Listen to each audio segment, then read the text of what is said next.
Vamos para Jonas capítulo 3? Jonas capítulo 3. Voltamos ao livro de Jonas.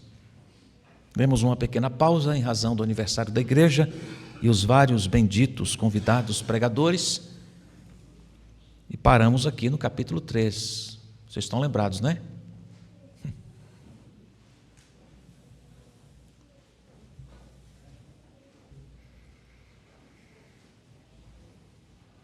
Jonas, capítulo 3. Eu farei a leitura do capítulo inteiro, mas por uma questão simples de consciência temporal, eu vou me dedicar à primeira parte dos alertas. Nós chamamos aqui de alertas urgentes a ouvidos obstruídos. Esse é o tema da mensagem. Diga comigo, alertas urgentes. Mas vamos falar como quem comeu cuscuz hoje de manhã, tá bom? Alertas urgentes a ouvidos obstruídos. Muito bem, esse é o tema da mensagem que aborda todo o capítulo 3. Mas repito, eu vou falar só de um alerta hoje, que está aí nos 4 primeiros versículos. Mas farei a leitura do capítulo inteiro, naturalmente. Diz assim a Bíblia, a palavra de Deus. A palavra do Senhor veio a Jonas pela segunda vez, dizendo: levante-se, vá à grande cidade de Nínive e pregue contra ela a mensagem que eu lhe darei. Jonas se levantou e foi a Nínive, segundo a palavra do Senhor. Ora, Nínive era uma cidade muito importante diante de Deus. Eram necessários 3 dias para percorrê-la. Jonas começou a percorrer a cidade caminho de um dia e pregava, dizendo: ainda 40 dias e Nínive será destruída. Os ninivitas creram em Deus, proclamaram um jejum e vestiram roupa feita de pano de saco, desde o maior até o menor. Quando esta notícia chegou ao rei de Nínive, ele se levantou do seu trono, tirou os trajes reais, cobriu-se de pano de saco e sentou-se sobre cinzas. E mandou proclamar e divulgar em Nínive o seguinte: por mandado do rei e dos seus nobres, ninguém, nem mesmo os animais, bois e ovelhas, pode comer coisa alguma. Não lhes deem pasto, nem deixem que bebam água. Todos devem ser cobertos de pano de saco, tanto as pessoas como os animais. Então clamarão fortemente a Deus e se converterão, cada um do seu mau caminho e da violência que há nas suas mãos. Quem sabe, talvez, Deus se volte e mude de ideia, e então se afaste do furor da sua ira, para que não pereçamos. Deus viu o que fizeram, como se converteram do seu mau caminho, e Deus mudou de ideia quanto ao mal que tinha dito que lhes faria, e não o fez. Hoje, primeiro domingo de junho, acontece, como mencionamos na nossa reunião de oração há pouco, o DIP, Dia da Igreja Perseguida, que é um evento anual realizado em várias partes do mundo para conscientizar e mobilizar cristãos em relação à perseguição religiosa que muitos irmãos nossos cristãos enfrentam ao redor do globo. Sabemos acerca das duras perseguições enfrentadas pela igreja, pelos cristãos, em diferentes países. Perseguições que incluem restrições severas à liberdade religiosa, discriminação, violência e outras formas de opressão. Acredito ser esta uma boa iniciativa, uma importante iniciativa, concedendo à igreja no mundo inteiro a oportunidade de se unir em solidariedade aos irmãos perseguidos. Lembrando que somos chamados a nos importar, compartilhar o fardo dos nossos irmãos e irmãs que enfrentam dificuldades por causa da fé em Jesus Cristo.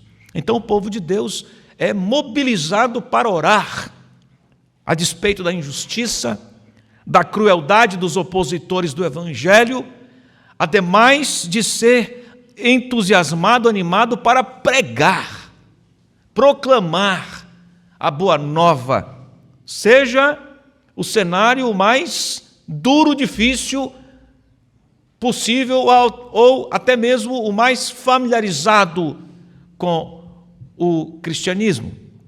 O povo de Deus é chamado para proclamar o Evangelho. É por isso que nesses lugares onde a perseguição é extrema, estamos aqui, vai sair no boletim logo mais, os 10 países mais perseguidos, segundo a lista da missão Portas Abertas, os 10 países mais perseguidores do Evangelho, a igreja continua crescendo. A igreja continua crescendo naquilo que parecia insólito, impensável. A igreja continua crescendo. Por quê, irmãos? Porque Deus tem usado o seu povo para a proclamação do Evangelho. E o Evangelho é poderoso para mudar estruturas, para mudar corações. Só o Evangelho.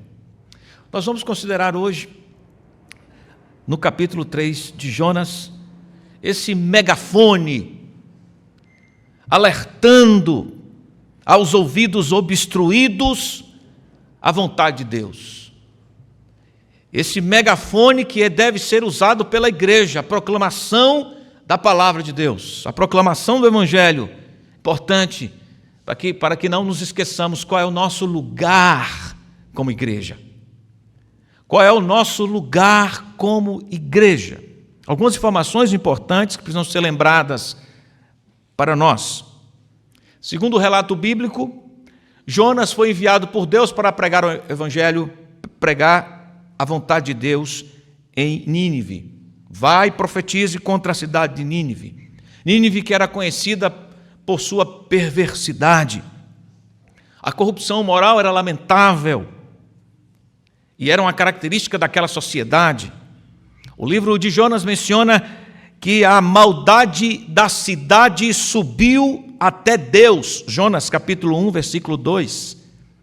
Levante-se, vá à grande cidade de Nínive e pregue contra ela, porque a sua maldade subiu até a minha presença.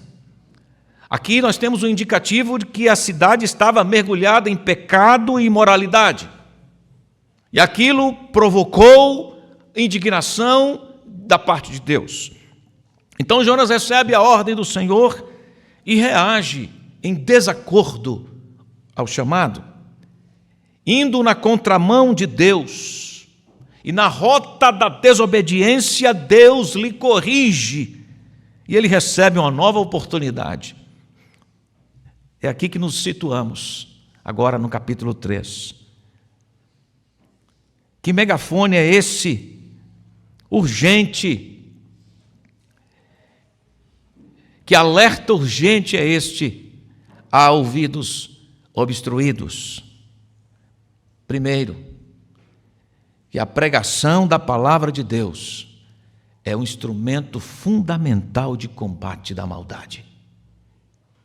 A pregação da palavra de Deus é um instrumento fundamental de combate à maldade.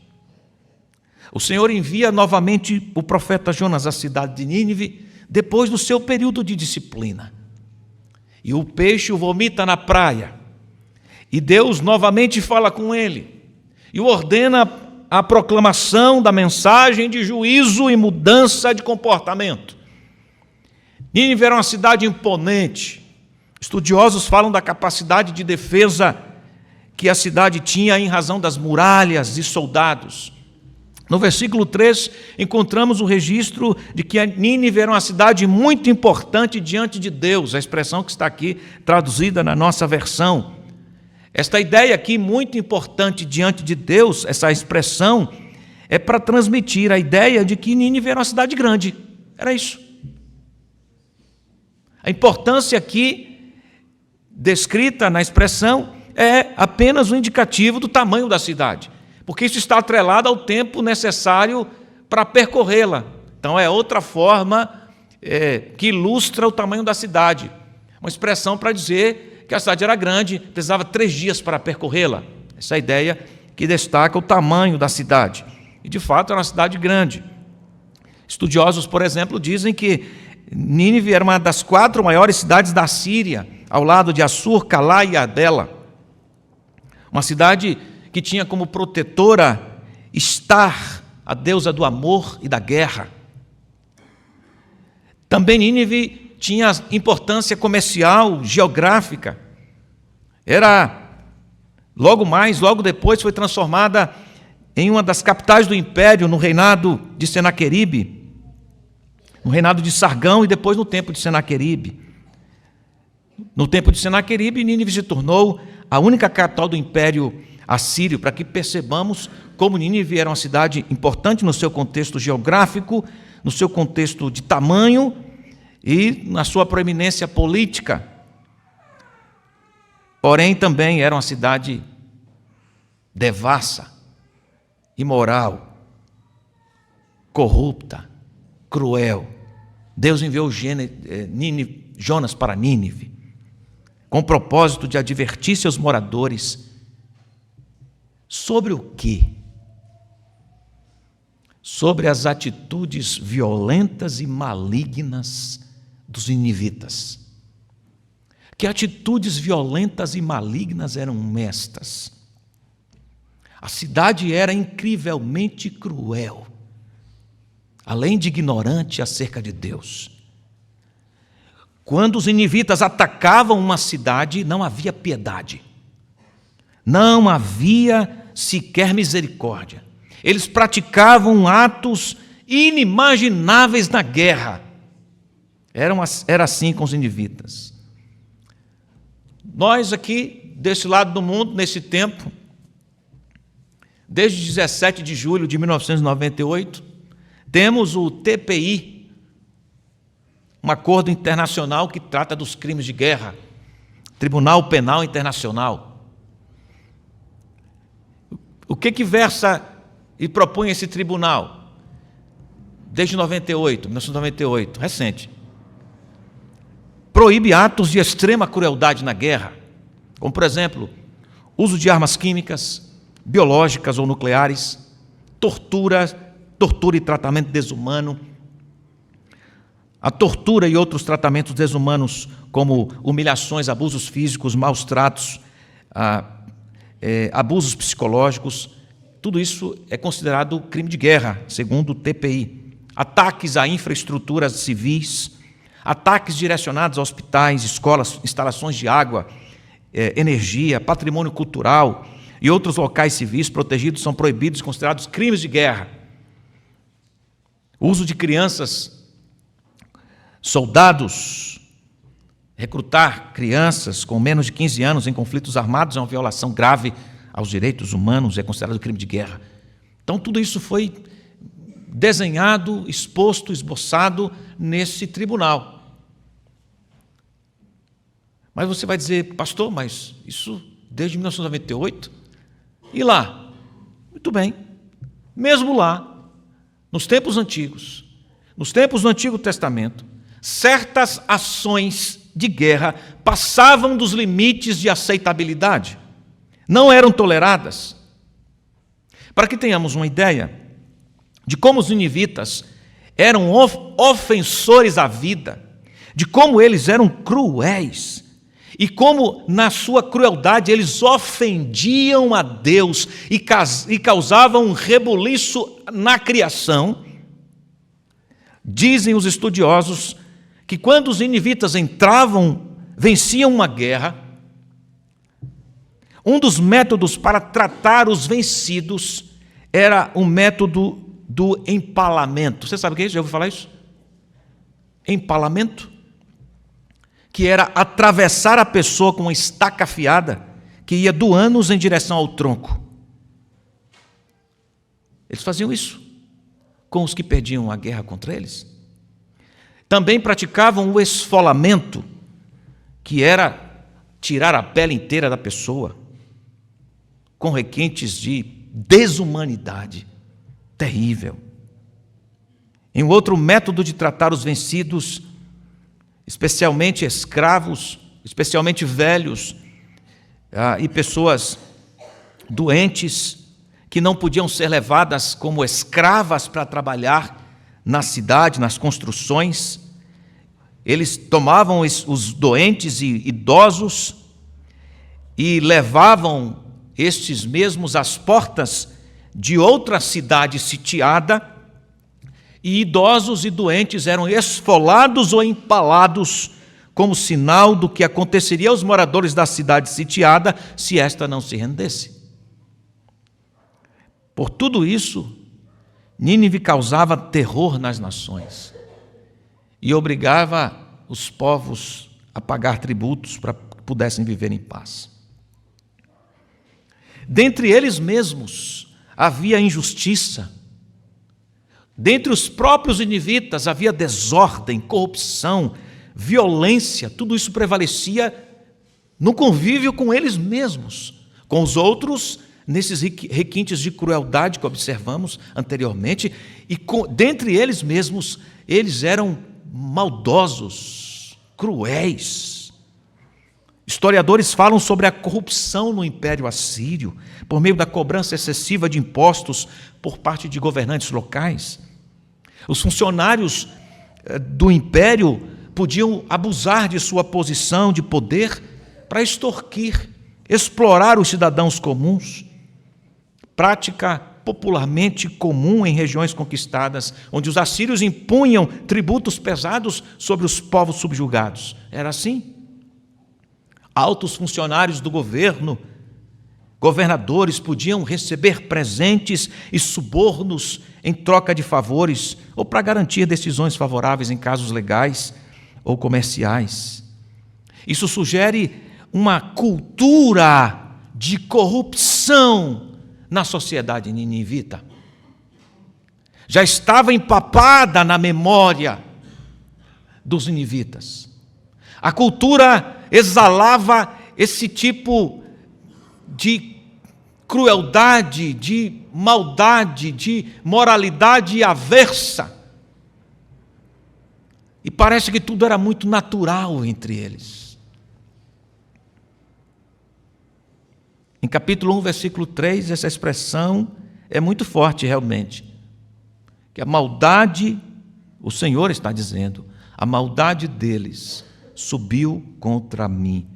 No versículo 8 do capítulo 3, o Senhor diz, maus caminhos e violência que havia nas mãos deles. O Senhor denuncia a violência que eles executavam. Ou seja, as atitudes cruéis dos ninivitas, reveladas em uma índole violenta uns contra os outros, estava provocando o juízo de Deus. De modo que se o quadro permanecesse daquele jeito, Deus iria dar a paga aos ninivitas. E manda Jonas avisar isto. Se vocês continuarem com esta cultura de crueldade e maldade, com estes atos cruéis, desumanos, eu vou destruir vocês. E a forma de chamar a atenção para os atos cruéis e maldosos dos ninivitas era a exposição da ordem de Deus. Eles precisavam ouvir que a criação não podia ser vivida daquela maneira. E Deus usa a sua palavra para adverti-los. Envia Jonas para proclamar a sua palavra. Envia Jonas para anunciar a ordem do Criador. A pregação da palavra de Deus. Levante-se e vá à grande cidade de Nínive e pregue contra ela a mensagem que eu darei. A pregação da palavra de Deus, assim como foi nos dias de Jonas, continua sendo hoje a maneira de confrontar a maldade, a corrupção moral, ética do ser humano. A palavra de Deus, a pregação da palavra de Deus, continua sendo o meio, um instrumento fundamental para revelar, para desacobertar, para confrontar a desordem social, a desordem ética, a desordem moral. Nada disso pode ser confrontado de maneira cirúrgica, se não for pela palavra de Deus, fundamento da verdade. Deus é a verdade. Deus nos criou para vivermos na verdade. A igreja tem papel vital no Brasil, no mundo, como proclamadora da verdade, porque é dirigida pelos fundamentos do amor a Deus, o amor ao próximo. A igreja deve ser exemplo para o mundo de juízo imparcial, de misericórdia, de bondade, de ética, justiça, de amor. E esse exemplo só se mostra por meio da fidelidade. Da fidelidade. E fidelidade inclui aqui a proclamação da palavra de Deus, que está considerado aqui nesse conjunto a verbalização do Evangelho. Proclamação da palavra de Deus, sim ou sim, tem relação com a verbalização do Evangelho, porque a verbalização do Evangelho, a transmissão do conteúdo, confronta o pecador e também revela esta igreja vivendo concretamente o Evangelho. A maneira com a qual a igreja confronta a crise moral, ética e social da sociedade não mudou desde os tempos antigos. É a proclamação da palavra de Deus. Quando a igreja se desvia dessa rota, ela abandona o compromisso com Deus, o compromisso de pregar com fidelidade a palavra de Deus. A igreja perde a voz, se apropria de expedientes e acordos estranhos, achando que os conchavos políticos humanos são o que lhes garante lugar e voz. Uma pergunta que deveríamos fazer, pensando na igreja cristã evangélica no Brasil: será que a igreja não tem se afastado da sua missão? Será que a igreja não perdeu a bússola? Por que há tanto escândalo envolvendo a igreja evangélica e líderes evangélicos no Brasil? Meus irmãos, o Senhor Jesus, o pregador dos pregadores, confrontou a impiedade do seu tempo e as práticas abusivas religiosas e sociais, como, por exemplo, a discriminação social do seu tempo, pregando a palavra de Deus. Jesus confrontou a maldade, a crueldade, as injustiças do seu tempo, mesmo no âmbito cultural e social, com a pregação do reino de Deus, da palavra de Deus. No registro de João capítulo 6, após Jesus ter alimentado milagrosamente uma multidão com 5 pães e 2 peixes, as pessoas ficaram impressionadas com tal proeza, com o sinal que ele havia realizado. E o que elas sugeriram? As pessoas desejaram fazê-lo rei à força. Jesus, no entanto, diz o texto sagrado, no capítulo 6, versículo 15 de João, como resposta à saída, à estratégia da multidão de fazê-lo líder político, diz o texto que ele se retirou para um lugar solitário, afastando-se da multidão. Notadamente, Jesus estava recusando se envolver em uma busca por poder político terrenal. Ele sabia que seu propósito não era este. Seu propósito era cumprir a agenda de Deus, era cumprir a missão divina, muito maior do que qualquer reino terreno poderia oferecer. Ele não veio para criar um partido político, ele não veio para criar uma ONG do céu na terra. Ele mesmo era a palavra que se fez carne, proclamada para trazer reconciliação entre Deus e o pecador, por meio do seu sacrifício na cruz do Calvário, e o fez proclamando o reino de Deus. Não foi por meio de conchavos, de acordos sociais, políticos. Foi por meio da proclamação do Evangelho. Ele mesmo. Agora durma com essa. Falando da sua missão, ele disse assim, para os seus discípulos que nos representam, nós estamos lá. Assim como o Pai me enviou a mim, eu envio vocês. Façam como eu fiz. Preguem a ordem do meu Pai. Essa é a missão da igreja, como megafone de Deus, como alerta para o mundo. Nós só sacudiremos esse mundo de verdade, confrontando a maldade, a crueldade, a corrupção, com a proclamação da verdade de Deus, com a proclamação da verdade, a palavra de Deus. Embora Jesus tenha interagido com pessoas de diferentes contextos sociais, políticos, durante seu ministério, ele sempre se manteve focado na missão de promover a palavra de Deus, revelá-la. Ele não se permitiu ser definido por agendas políticas ou terrenas, mas sim pelo propósito eterno de Deus. Vou repetir isso, a pregação da palavra de Deus é o único e suficiente instrumento da igreja para o combate à maldade e à perversão social. Por meio da pregação, mudanças são estabelecidas em um povo, em uma cidade, mesmo mudanças sociais. A reforma nos comunica isto muito claramente, a reforma protestante. Mudanças sociais abalaram a cidade e o meio foi a proclamação da palavra de Deus. De Genebra vinha a igreja ouvir a voz de Deus e aquilo impactou a cidade, social, política, moralmente. Que Deus, irmãos, nos ajude, porque o alerta urgente para ouvidos obstruídos só efetivamente é cumprido com fidelidade pela igreja por meio da proclamação da palavra.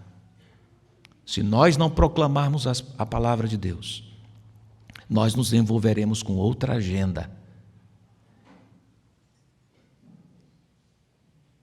e ficaremos emudecidos